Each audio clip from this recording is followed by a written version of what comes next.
औज़ुबिल्लाहिमिनश्शैतानिर्रजीम बिस्मिल्लाहिर्रहमानिर्रहीम। तो दोस्तों आर्क जीआईएस के जो हमारी सीरीज है, आज इसका एक अनदर लेक्चर रिकॉर्ड कर रहे हैं हम। आज का जो हमारा टॉपिक है वो है क्यूरी।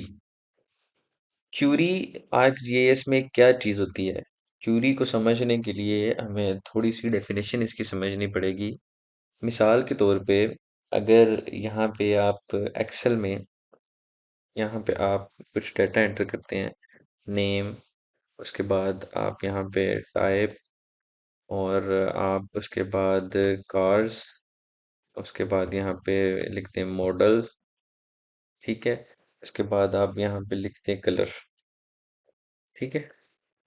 अब ये मैंने कुछ डिटेल दी है। नेम आ गया मेरे पास अमीन, टाइप आ गई मेरे पास कोरोला, और उसके बाद कार आ गई मेरे पास फोर डोर। ठीक है। सॉरी, टाइप आ गई मेरे पास कार, और कार आ गई मेरे पास करोला। ठीक है। और मॉडल आ गया मेरे पास 2012, और कलर आ गया मेरे पास वाइट। एक मिनट के लिए ज्यूम कर लेते हैं कि इस तरह का आपके पास हजारों, लाखों की तादाद में आपके पास ये डाटा मौजूद है। ठीक है। तो आपका मकसद है कि आपने इस सारे डाटे के अंदर एक सवाल इस डाटे से पूछना है। क्यूरी का बेसिकली मतलब ही होता है कि आप सवाल पूछें कि भाई इस सारे डाटे के अंदर अमीन नाम की कितने बंदे हैं, उनके पास कितनी गाड़ियां हैं, उन गाड़ियों के मॉडल मॉडल कौन से हैं, और देन उन गाड़ियों का कलर क्या है। एक तो कंडीशन ये होगी। एक कंडीशन आप ये पूछ सकते हैं कि इस सारे डाटा में मुझे अमीन नाम का बंदा ढूंढ के दो जिसके पास वाइट कलर की कार है और 2012 मॉडल है।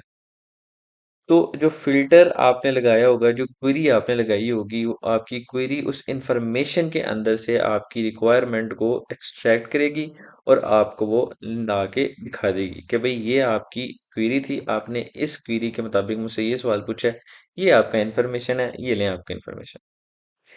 जब भी आप आर्कजीएस में काम करेंगे, जो आपके पास ये अल्फाबेटिक, न्यूमेरिक या इस तरह की कोई क्वेरी होगी जिसमें आप कोई आपके पास कोई खास किस्म का नाम होगा, या कोई टाइप होगी, या कोई मॉडल, या कुछ भी, कोई भी आपके पास जो एक टेक्सचुअल डाटा है, एक आपके पास डाटा है जिसको आप सर्च करना चाहते हैं, इस अमल को कहते हैं एट्रीब्यूट क्यूरी। दूसरी क्यूरी होती है हमारे पास स्पेशल क्यूरी। उसके ऊपर अभी हम बात नहीं करेंगे, वो हम अगली वीडियो में बात करेंगे। आज हमने जो बात करनी है, सिर्फ हमने बात करनी है, ये हमारे पास आ गया एट्रीब्यूट क्यूरी के ऊपर हमने बात करनी है। यही हमारा आज का टॉपिक है। ठीक है। आई होप कि आप लोगों को मेरी ये एग्जांपल की क्लियरली समझ आ गई होगी कि आपके पास कुछ मखसूस डाटा मौजूद होता है। उस डाटे के अंदर से आपने कुछ मखसूस रिक्वायरमेंट एक्सट्रैक्ट करनी होती है। आप उस चीज़ का जो क्वेश्चन देते हैं उसको, और उसके बदले में जो आपको आंसर मिलता है, इस अमल को क्यूरी कहते हैं। इस अमल को एट्रीब्यूट क्यूरी कहते हैं। ठीक है। हम चलते हैं अपने आर्क मैप के ऊपर। हमारे जो सीनियर हैं अदील अहमद साहब, उनसे हमने ये डाटा लिया है। अगर मैं अपना डाटा जो है ऐड करता हूँ, और डाटा है हमारा 13 एट्रीब्यूट क्यूरी, ये दो प्लेसेस में ऐड कर रहा हूँ। अच्छा, ये दो डाटा मेरे पास हैं। एक तो मेरे पास है पाकिस्तान में कुछ प्लेसेस हैं जिनके एट्रीब्यूट्स क्रिएट किए गए हैं, और दूसरे नंबर पे है मेरे पास पाकिस्तान की बाउंड्री। बाउंड्री पे सिंपली मैं क्लिक करता हूँ, इसको मैं हॉलो कर देता हूँ, और इसका जो है बाउंड्री वो मैं 1 कर देता हूँ ताकि मैं कंफ्यूज ना हूँ। ठीक है। अब आप देख सकते हैं कि पाकिस्तान की बाउंड्री के अंदर कुछ प्लेसेस हैं जिनके एट्रीब्यूट्स क्रिएट किए गए हैं, और इसकी मेरे पास बाउंड्री दी गई है। ठीक है। ये दो चीजें हमारे पास हैं। एट्रीब्यूट्स कैसे क्रिएट करते हैं हम पिछली वीडियोस में ऑलरेडी चेक कर चुके हैं। अगर आप कहेंगे तो मैं एक और वीडियो इसके ऊपर बना दूंगा। ओके। अभी हम जाएंगे पाकिस्तान प्लेसेस जहां पे एट्रीब्यूट्स क्रिएट किए गए हैं। राइट क्लिक करूंगा और यहां से मैं ओपन एट्रीब्यूट टेबल देखूंगा कि इस टेबल के अंदर कौन कौन से एट्रीब्यूट्स क्रिएट किए गए हैं। यहाँ पे हमारे पास सबसे पहले है जो जिसको आप कह लें कि सीरियल नंबरिंग। एक दो तीन चार पाँच छः सात, जो हमारी नंबरिंग चल रही है। उसके बाद जो हमारे पास शेप है, ये जो शेप है ये पॉइंट शेप है। ओके, यहाँ पे सर्कल भी हो सकता था, रेक्टेंगल भी हो सकता था, कुछ भी हो सकता था, बट हमारे पास अभी सिर्फ यहाँ पे प्रोवाइडेड है पॉइंट। ठीक है। उसके बाद ऑब्जेक्ट आईडी जो है हमारे पास, वो भी नंबरिंग में प्रोवाइड की है। उसके बाद ओएसएम आईडी के यहाँ पे पॉपुलेशन कितनी है, वो भी सारी हमारे पास यहाँ पे प्रोवाइडेड है। ठीक है।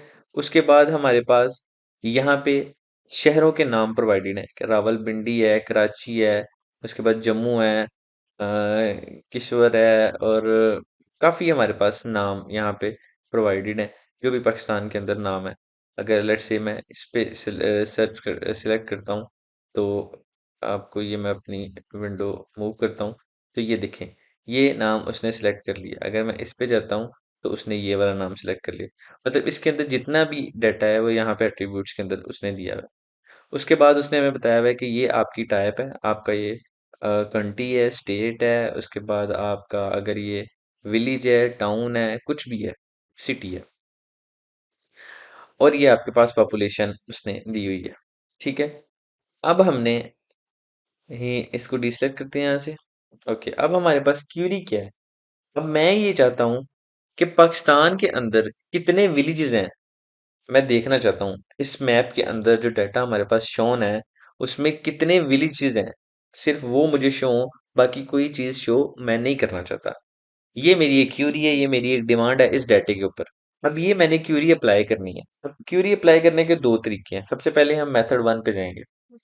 आपने जिस लेयर के ऊपर क्यूरी अप्लाई करनी है, याद रहे कि मेरा जितना भी ये डाटा है, जो क्यूरी के अंदर डाटा है, वो पार्क प्लेसेस के अंदर है, ना कि पार्क बाउंड्री के अंदर। बाउंड्री के अंदर अगर मैं ओपन एट्रीब्यूट टेबल करता हूँ, तो मेरे पास सिर्फ एक लेयर है कि ये पाकिस्तान है, और ये साउथ एशिया में है। उसके बाद ये इसका जो पाकिस्तान की डिटेल है सिर्फ एक कॉलम में। ठीक है। इसका रशियन में नाम कैसा है, इसका उर्दू में नाम किस तरह का है, इसका हर चीज जो पाकिस्तान के अंदर दी हुई है सिर्फ एक लेयर के अंदर मेरी दी हुई है। इसलिए मैं पाकिस्तान के अंदर नहीं जाऊंगा, क्योंकि मेरी क्यूरी पाकिस्तान के अंदर नहीं है। मेरी क्यूरी है पाक प्लेसेस के अंदर। पाक प्लेसेस के अंदर को सिलेक्ट करके राइट क्लिक करना है। यहाँ पे है आपके पास ओपन एट्रीब्यूट का टेबल, जो हम ऑलरेडी चेक कर चुके हैं। आपने जाना है लेयर प्रॉपर्टी के अंदर। लेयर प्रॉपर्टी के अंदर जाके आप बाय डिफॉल्ट आप यहाँ पे नहीं आएंगे, बाय डिफॉल्ट आप आएंगे जर्नल पे। अगर मैं यहाँ से ओके कर देता हूँ और दोबारा पार्क प्लेसेस पे जाता हूँ, प्रॉपर्टीज में जाता हूँ, अब आप बाय डिफॉल्ट आए हैं जर्नल में। जो फॉर एग्जांपल यहाँ पे एक चीज समझने वाली है, अगर आप डिस्प्ले पे ओके करके बंद कर देंगे और दोबारा से प्रॉपर्टी में ओपन करेंगे, तो आप डिस्प्ले में ही वापस आएंगे। जो रीसेंट यूज आपने किया होगा आप उसी में वापस आएंगे। ठीक है। आप किसी में भी वापस आए, आपने आना है डेफिनेशन क्यूरी के अंदर। ठीक है। अब डेफिनेशन क्यूरी आपने देनी है। अब डेफिनेशन क्यूरी देने के लिए हम सबसे पहले क्यूरी बिल्डर को थोड़ा समझेंगे। ये क्यूरी बिल्डर क्या है। ये एफआईडी के जो हमारे पास फील्ड का डाटा था, जो हमारे पास ऊपर टाइप्स थे, कॉलम बने हुए थे, अगर ये एफआईडी है, ऑब्जेक्टिव है, ओएसएम आईडी, नेम, टाइप, उसके बाद हमारे पास पॉपुलेशन, ये कहाँ पे है मैं आपको दिखा दूं, क्योंकि ये कंसेप्ट बहुत जरूरी है। राइट क्लिक ओपन एट्रीब्यूट, ये इसकी बात कर रहे हैं, सॉरी मैंने गलत सिलेक्ट किया है। इसकी field, shape, object, OSM ID, name, उसके बाद टाइप और पॉपुलेशन। ठीक है। ये वो हेडिंग है जो आप कह लें हमारे पास प्रोवाइडेड है यहाँ पे क्यूरी के अंदर। ओपन क्यूरी बिल्डिंग में जाते हैं, बिल्डर में जाते हैं, ये वो हेडिंग है। अब आपको हमारी क्या रिक्वायरमेंट थी कि हमने ये देखना है कि हमारा जो मैप में विलेजेस कितने हैं। विलेजेस कितने हैं, अब विलेजेस कहाँ पे मौजूद थे, वो हमारे टाइप में मौजूद थे। ठीक है। क्योंकि हमारे पास टाइप में ही विलेजेस मौजूद हैं। ओके, मैं आपको दिखाता हूँ। Right click open attribute table, ये अगर मैं आपको टाइप दिखाऊं, तो टाइप ही हमें डिफाइन करी कि हमारा सिटी है, टाउन है, विलेज है, कि कंट्री है, स्टेट है, क्या है। ठीक है। तो सबसे पहले हमें ये पता चल गया कि हमने जो क्यूरी अप्लाई करनी है वो टाइप के अंदर है। ठीक है। यहाँ से मैं टाइप पे डबल क्लिक करूंगा, तो टाइप मेरी नीचे रिटर्न आ गई है। अब मैं कह रहा हूं कि मुझे ये पता करना है कि कितने विलेज हैं इस मैप के अंदर। तो type is equal to villages, get unique ID पे आपने जाना है। आप यहाँ पे विलेजेस भी लिख सकते हैं।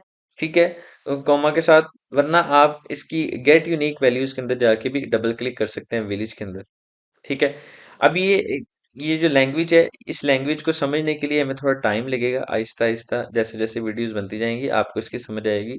परेशान होने की जरूरत नहीं है। समझे कि ये एक लैंग्वेज है जो ये ArcGIS मैप समझता है। ये टाइप टाइप का मतलब है villages is equal to villages. ये टाइप हमारे पास विलेजेस हैं, वो कितने हैं इस क्यूरी के अंदर हमने ये देखना है। जब आपने अपनी क्यूरी लिख लेनी है, आपने यहाँ से वेरीफाई का बटन दबाना है, आप ताकि आप चेक कर लें, बजाय इसके कि आपकी क्यूरी वर्क ना करे आप वेरीफाई कर लें। तो आपके पास यहाँ पे ऑप्शन आ रहा है, the expression was successfully verified, कि आपकी ये क्यूरी सक्सेसफुली वेरीफाइड है, ये वर्क करेगी। इसको ओके कर दें। ओके। अब यहाँ पे आप अप्लाई करेंगे और अपनी इस विंडो को थोड़ा मूव करें। आप देख सकते हैं कि आपके पास उस मैप के अंदर सिर्फ ये विलेजेस हैं जो आपको शो हो रहे हैं, बाकी हर चीज आपकी गायब होगी, कि बाकी कोई भी चीज शो नहीं हो रही, सिर्फ विलेजेस शो हो रहे हैं। ठीक है।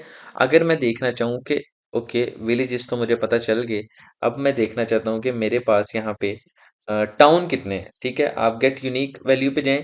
अब ये देखें, मैं यहाँ पे गेट यूनिक वैल्यू पे क्लिक कर रहा हूँ, नहीं हो रहा। क्यों नहीं हो रहा? क्योंकि ये जो मैंने ऑलरेडी अपनी क्यूरी अप्लाई की थी, मुझे इसको डिलीट ऑल करना पड़ेगा और दोबारा से टाइप ऐड करनी पड़ेगी। देन गेट वैल्यू पे जाना पड़ेगा। अब यहाँ पे मैं अपनी जो वैल्यू है उसको दूंगा कि भाई मुझे टाउन देखने हैं कि मेरे टाउन कितने हैं। ठीक है। अब यहाँ से एक गलती हमने की है कि हमने टाइप को सिलेक्ट किया बट इज इक्वल टू नहीं डाला। अब ये is equal to, not is equal to, like, बड़ा छोटा, एंड और नॉट, ये सारी चीजें क्या हैं, इनको हम डिटेल में डिस्कस करेंगे। आज हमने सिर्फ यही डिस्कस करना था कि हमारी क्यूरी क्या है। ओके। उसके बाद हमने देना है यहाँ पे इज इक्वल टू, हमने चेक करना है कि हमारे पास कितने टाउन हैं इस मैप के अंदर। वेरीफाई करेंगे, क्यूरी हमारी वेरीफाई हो रही है, इसको ओके करेंगे, अप्लाई करेंगे। हमारे पास ये आई थिंक दो टाउन शो हो रहे हैं हमारे पास पूरी क्यूरी के अंदर। ठीक है, ये उनकी लोकेशन है। दोबारा से हम जाएंगे। अब यहाँ पे मैं एक गलती करता हूँ कि ये मैं इक्वल टू डिलीट कर देता हूँ और वेरीफाई दबाता हूँ, तो आप देख सकते हैं कि ये एरर है। There was a error. जब यहाँ पे एरर आ गया तो आपको अप्लाई करने की जरूरत नहीं है, आपको यहाँ से ही अपना एरर ठीक करना पड़ेगा कि देखिए हमारा एरर आ रहा है, इसका मतलब है हमारी जो क्यूरी है वो परफेक्टली नहीं यहाँ पे फिट हुई। ठीक है। अगेन मैं सारी क्यूरी डिलीट करूंगा, यहाँ से टाइप ऐड करूंगा इज इक्वल टू। अब मैं चेक करना चाहता हूँ कि यहाँ पे मैं लिखता हूँ कि मेरे पास जो नेम है। ठीक है। गेट यूनिक आईडी पे जाता हूँ। ठीक है। मैं चाहता हूँ कि मुझे पता चले कि जो मुल्तान का जो डिस्ट्रिक्ट है ना, वो किधर है। ठीक है, मैं यहाँ पे क्यूरी में देखना चाहता हूँ। इसको ओके करूंगा, अप्लाई करूंगा। अब यहाँ पे मुझे मुल्तान का डिस्ट्रिक्ट शो होना चाहिए। ठीक है। बट मुल्तान मुल्तान का डिस्ट्रिक्ट मुझे शो नहीं हो रहा। आई थिंक हो रहा है। दोबारा चेक कर लेते हैं। राइट क्लिक, सॉरी, अब मैंने गलती क्या की थी कि मैंने यहाँ पे टाइप सिलेक्ट किया हुआ है और आगे डिस्ट्रिक्ट मैंने मुल्तान दिया हुआ है। हालांकि मुझे इस तरह नहीं करना चाहिए। मुझे यहाँ पे डिस्ट्रिक्ट टाइप की जगह name is equal to get unique value, और यहाँ से मैं अगर मुल्तान डिस्ट्रिक्ट को सिलेक्ट करता हूँ, ओके करता हूँ, अप्लाई करता हूँ, अब आप देख सकते हैं कि मेरे पास मुल्तान का जो डिस्ट्रिक्ट है वो शो हो रहा है। ये छोटी छोटी गलतियां होती हैं जो आप अक्सर कर जाते हैं, नहीं पता चलता, इसलिए परेशान होने की जरूरत नहीं है। दोबारा से मैं टाइप में जाता हूँ, इस सारी क्वेरी को डिलीट करूंगा, कंट्रोल ए डिलीट टाइप। यहाँ से मैं सिलेक्ट करूंगा कि अब मुझे चेक करना है कि मेरी कंट्री कितनी है। ठीक है। इसको मैं sorry is equal to country पे डबल क्लिक और इसको मैं ओके करूंगा और देन अप्लाई करूंगा, तो ये मेरे पास सिर्फ एक शो हो रही है। ठीक है। अब मैं चाहता हूँ कि मेरा ये सारी जो क्यूरी है वो हट जाए और मेरा सारा मैप वापस आ जाए, तो आप सिंपली इसको डिलीट करें और अप्लाई करें, तो आपका एज इट इज मैप जिस तरह था उस तरह आ गया। ये तो था मेथड नंबर 1, कि हमने किस तरह एक क्यूरी लगा के देखी है। अब मेथड नंबर 2 पे जाते हैं। यहाँ पे हमारे पास एक ऑप्शन है सिलेक्शन। अब दो ऑप्शन है कि सिलेक्शन विद एट्रीब्यूट्स और सिलेक्शन बाय लोकेशन। आपको मैंने ऑलरेडी बताया है कि जो हमारी एट्रीब्यूट्स की क्यूरी है वो इसलिए एट्रीब्यूट्स की क्यूरी है क्योंकि उसके अंदर कुछ एट्रीब्यूट का डाटा है, तो इसलिए हमने अपने एट्रीब्यूट के अंदर जाना है। सिलेक्शन बाय लोकेशन, इस स्पेशल क्यूरी की जो कंडीशन है इसको हम अगली वीडियो में समझेंगे। सिलेक्शन बाय एट्रीब्यूट पे गए, यहाँ से सिलेक्शन, सिलेक्शन बाय एट्रीब्यूट। अब यहाँ पे आपने वो लेयर सिलेक्ट करनी है जिस लेयर के अंदर आपके एट्रीब्यूट्स हैं। एट्रीब्यूट किस लेयर के अंदर है? पार्क प्लेसेस के अंदर।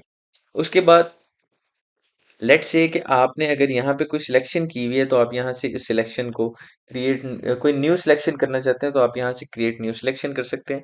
अगर आपने इसके अंदर कोई सिलेक्शन की हुई है तो आप इस ऑप्शन को सिलेक्ट कर सकते हैं कि जो मैं क्यूरी लगाने लगा हूँ, जो मैंने ऑलरेडी एक ऑब्जेक्ट सिलेक्ट किया हुआ है उसको भी उस क्यूरी के अंदर ऐड करूँ।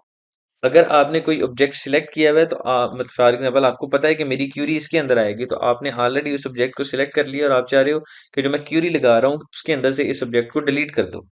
या आप चाहती हो कि आप सिलेक्ट फ्रॉम करंट सिलेक्शन, जो भी आपने सिलेक्ट किया हुआ है उसके ऊपर आप क्यूरी लगाना चाहते हो। ये सारी टाइप्स हैं, ठीक है। इसके बाद अगेन आपके पास ये वही ऑप्शन आ गया आपके पास, जो उसकी हेडिंग है। अब आप यहाँ पे टाइप सिलेक्ट करें, इज इक्वल टू, देन आप गेट यूनिक वैल्यू पे जाके विल सिलेक्ट करें, अप्लाई करें। अब इस क्यूरी को अप्लाई करने में और उस क्यूरी को अप्लाई करने में थोड़ा सा फर्क है। वहां पे जब आप क्यूरी अप्लाई कर रहे हो तो आपका जो एरिया है वो सिर्फ विजिबल होता है, बाकी सारा एरिया आपका डिसेबल हो जाता है। यहाँ पे क्या होता है कि यहाँ पे आपका जो एरिया है, फॉर एग्जांपल मैंने देखना है कि मेरे कितने गांव है, उसने सारे गांव सिलेक्ट कर दिए। अब यहाँ पे इस चीज का बेनिफिट मुझे क्या होगा कि अगर मैं चाहता हूँ कि मैंने अपने सिर्फ इस एरिया की एक अलग से शेप फाइल बनानी है, तो मैं अपने सिलेक्ट करके, याद रहे कि आपने उस एरिया को सिलेक्ट किया हो, मुझे पता है कि ये जितना भी सिलेक्टेड आइकन्स हैं ये मेरे विलेजेस हैं पाकिस्तान की बाउंड्री में। मैं अपने उस लेयर के अंदर जाऊंगा जिस लेयर के अंदर ये एट्रीब्यूट्स है, उसके बाद डाटा पे जाऊंगा और यहाँ से मैं इसको एक्सपोर्ट डाटा पे क्लिक करूंगा और देन मैं इसको अपने उस किसी भी फ़ोल्डर पे इसको पेस्ट कर दूँगा। ठीक है, यहाँ से मैं अपना फ़ोल्डर सिलेक्ट करता हूँ। ये एक सेकंड, यहाँ पे फ़ोल्डर में अपना कनेक्ट कर लेता हूँ और आप अपने फ़ोल्डर में इसको पेस्ट कर सकते हैं। ठीक है, प्रैक्टिस आर्क मैप, और यहाँ पे मैं इसको यूट्यूब और शेप फ़ोल्डर के अंदर जाके इसको मैं पेस्ट कर देता हूँ।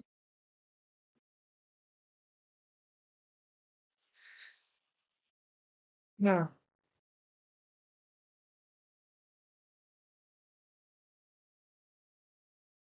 इस वीडियो एक सेकंड में ज़रा से होल्ड कर। ओके, तो हम दोबारा से अपने फोल्डर में जाते हैं क्योंकि ये फोल्डर थोड़ा कंफ्यूजिंग है। यहाँ से मैं अपने न्यू फोल्डर पे जाता हूँ और यहाँ पे मैं इस फाइल का नाम रख देता हूँ विलीजेस पाकिस्तान, और ये शेप फाइल है, इसको मैं यहाँ पे सेव कर देता हूँ। Do you want to add that exported data on the map as layer, वो मुझसे कह रहा है कि जो ये फाइल आपने अलग से बना के सेव की है, क्या आप चाहते हैं कि ये लेयर यहाँ पे भी आपको शो, मैं कह देता हूँ यस। तो आप देख सकते हैं विलेजेस पाकिस्तान के नाम से मुझे एक लेयर शो हो रही है। ठीक है, अब मैं इस अपने ऑब्जेक्ट को डीसेलेक्ट कर लेता हूँ और मैं अपने पाकिस्तान प्लेसेस को बंद कर दूंगा, तो मेरे पास विलेजेस की ये एक लेयर आ गई है। ठीक है, आप चाहें तो इसके जो एट्रीब्यूट्स हैं इनको एडिट भी कर सकते हैं। फॉर एग्जांपल मैं अगर एट्रीब्यूट पे जाता हूँ और देन मैं यहाँ पे जाता हूँ और यहाँ से मैं एडिटर को ऑन करता हूँ, एडिटर से मैं स्टार्ट एडिटिंग कर देता हूँ और इसको मैं, सॉरी, स्टार्ट एडिटिंग मैंने गलत जगह पे कर दी है। एडिटर से मैं स्टार्ट एडिटिंग करता हूँ पाकिस्तान विलेज प्लेसेस पे, मैं इसे अनेबल कर देता हूँ। देन मैं विलेजेस पे जाऊँगा, ओपन एट्रीब्यूट पे जाऊँगा और देन मैं किसी भी ऑब्जेक्ट को एडिट कर सकता हूँ। यहाँ पे मैं अगर टेक्स्ट ऐड करना चाहूँ और अगर मैं कोई नई फील्ड ऐड करना चाहता हूँ तो मैंने ऑलरेडी आपको बताया था, अपनी एडिटिंग बंद करके और अपनी फील्ड ऐड करके आप उसके अंदर कर सकते। ठीक है, ये थी हमारी आज की वीडियो एट्रीब्यूट क्यूरी के ऊपर कि एट्रीब्यूट क्यूरी क्या होती है, किस तरह लगाई जाती है। आज की